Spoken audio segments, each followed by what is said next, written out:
este año, miren, después de una crisis brutal que tuvimos, como ustedes lo saben, en la economía el año pasado y a finales del 2008, que inició realmente en el último trimestre del 2008, este año llevamos más de 780,000 nuevos empleos netos creados.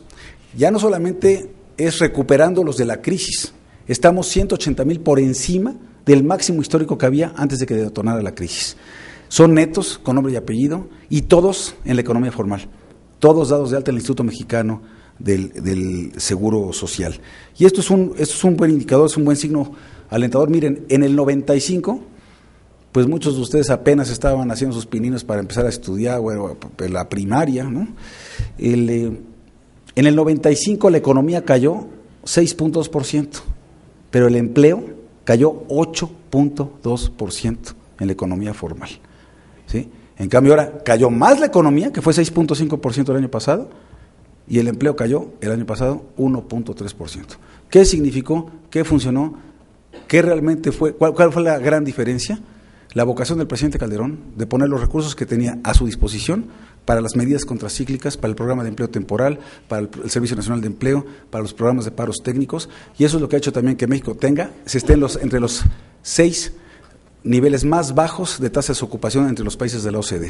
Es decir, no es suficiente, y más adelante me referiré a ello, no es suficiente, no es satisfactorio, ni el número de empleos, ni el salario que tenemos, ni el nivel de informalidad, ni la inequidad respecto de hombres y mujeres. Resulta que en esta administración se tiene el récord de menos huelgas en la historia, pues yo no sé si la historia moderna o de plano en toda la historia del país, porque llevamos más de 40,000 emplazamientos a huelga en lo que va de la administración, y tan solo han estallado 78. Esto es un indicador realmente asombroso, sobre todo si consideramos lo que pasó el año pasado. El año pasado tuvimos más de 13,000 emplazamientos. Estoy hablando de la jurisdicción federal.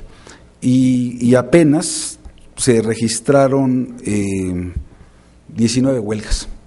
Y en lo que va del 2010, pues tenemos, miren, casi 10,000 emplazamientos y apenas llevamos 10 huelgas. Y conste que incluye en la de la administración, estas 78, incluye las del sindicato minero, que están muy lejos de ser verdaderamente huelgas, y que sin embargo hay que contabilizarlas como tal, porque jurídicamente hablando así fue.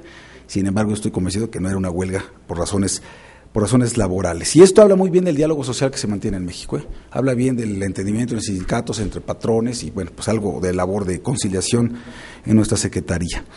En la parte de la recesión económica, bueno, pues no había mucho que hacer, había que en ese momento, pues tratar de no recortar el gasto en los programas sustantivos, que era muy relevante, y hacer uso de los recursos no recurrentes de los fondos de estabilización que tenía el país para poder compensar esta caída en los recursos. Entonces, entre recursos no recurrentes que teníamos, entre los fondos de estabilización, entre ajustes al gasto administrativo y operativo de las dependencias, pues pudimos compensar esa caída de ingresos en aquel momento.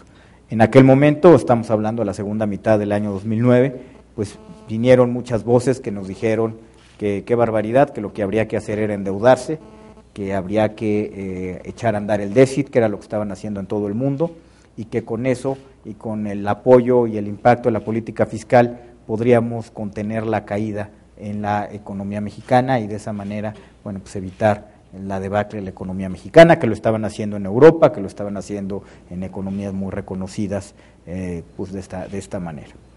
Lo que se les olvidaba a estos amigos recomendarnos, y bueno, y por supuesto, pues eran gente muy reconocida y todo el mundo dijo que es lo que había que hacer, sin importar y sin nadie ponerse a pensar un instante si estas personas, que estoy seguro que con la mejor de las intenciones venían a recomendarnos cosas, tuvieran la más mínima idea de lo que pasaba en la economía mexicana y que también tenemos una merma muy importante en la producción petrolera. En ese momento, bueno, fue la recomendación, pero lo que nunca consideraron estos amigos es que es muy sencillo, la capacidad de endeudamiento depende de la capacidad futura que se tenga, que eso sucede en un país, en una empresa, en una casa y en cualquier lugar. Si ustedes van a solicitar un préstamo a un banco, ¿de qué depende cuánto les presten? Pues depende pues ahora sí, de que cómo los vean en términos de generar el flujo futuro para poder pagar lo que ustedes están yendo a pedir prestado. Y lo mismo sucede en ese momento. En ese momento México tenía una caída estructural en sus ingresos porque se había caído la producción petrolera y no era sensato pensar que podíamos endeudarnos de más, porque la deuda de hoy son los impuestos de mañana, y a México le cuesta mucho trabajo aumentar su base tributaria, le cuesta mucho trabajo subir impuestos, le cuesta mucho trabajo arreglar la parte fiscal. De manera que no era posible pensar que en un escenario de ese tipo México podía caer en un sobreendeudamiento. México actuó de manera responsable, no nos endeudamos en ese momento, planteamos un proyecto de presupuesto para este año, para el año 2010, que consideraba, sí, un endeudamiento, pero un endeudamiento muy moderado que podíamos pagar en base a los ingresos que teníamos. Y para mejorar nuestros ingresos fue también que se propuso aumentar algunos impuestos que este año entraron en vigor.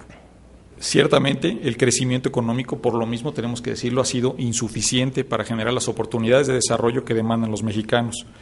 Y es que, más allá de los retos coyunturales, se venían acumulando décadas sin crecimiento significativo. Y aquí creo que tenemos que hablar con toda franqueza, y más si estamos en una institución educativa que busca precisamente basarse en la verdad, aprender de los errores, ver cuáles son las posibilidades que tenemos. Créanme, de las determinaciones que ustedes tienen el día de hoy, a lo que van a poder hacer el día de mañana, de sus sueños, a lo que hagan, el factor fundamental va a ser la determinación, lo que aprendan. La gente vale más por sus ideas, no por lo que tenga, y por su determinación. Y realmente para mí es muy importante por eso platicar con ustedes, ¿no? Concretamente, desde la Secretaría de Economía, por ejemplo, impulsamos una reforma de ley de ciencia y tecnología para fomentar verdaderamente la innovación en el sector productivo.